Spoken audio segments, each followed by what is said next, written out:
What do you get if you cross a mouse with a mango?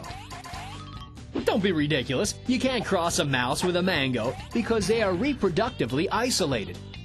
The two species have completely separate gene pools that cannot be combined. In biology, a species is a group of individuals that can interbreed. A gene pool for a species is the set of genes in the population at any given time. Evolution is a change in the gene pool of a population over time. So when two groups are reproductively isolated, like the mouse and the mango, they have separate gene pools and are therefore considered two different species.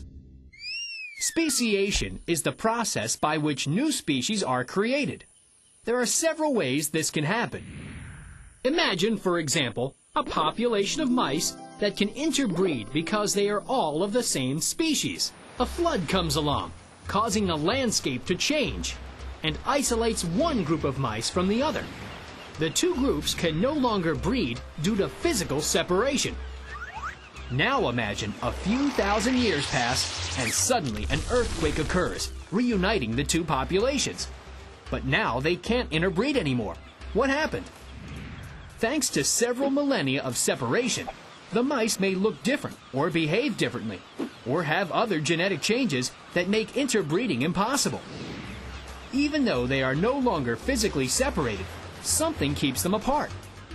Because the two groups are now reproductively isolated, they are considered different species.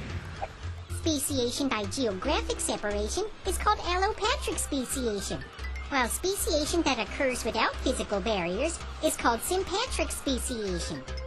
Different species can look quite similar.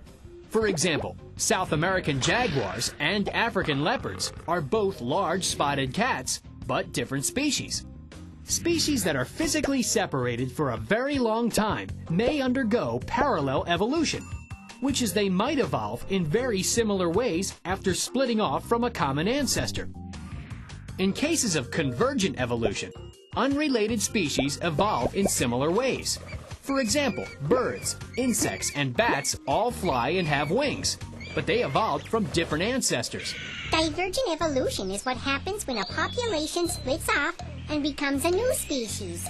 The two species, though closely related, develop new traits to better help them fit into their environments.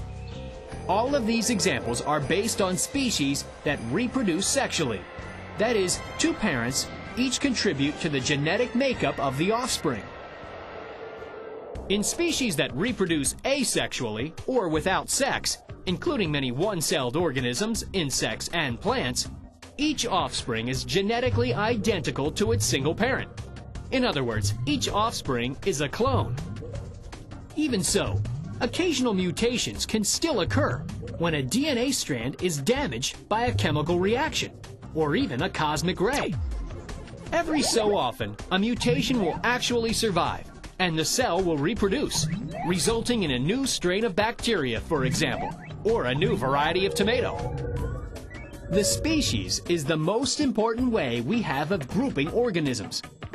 Below the species level are different varieties or subspecies. These different varieties all belong to the same species because they can interbreed, but have some distinguishing feature. Take poodles and German shepherds, for instance.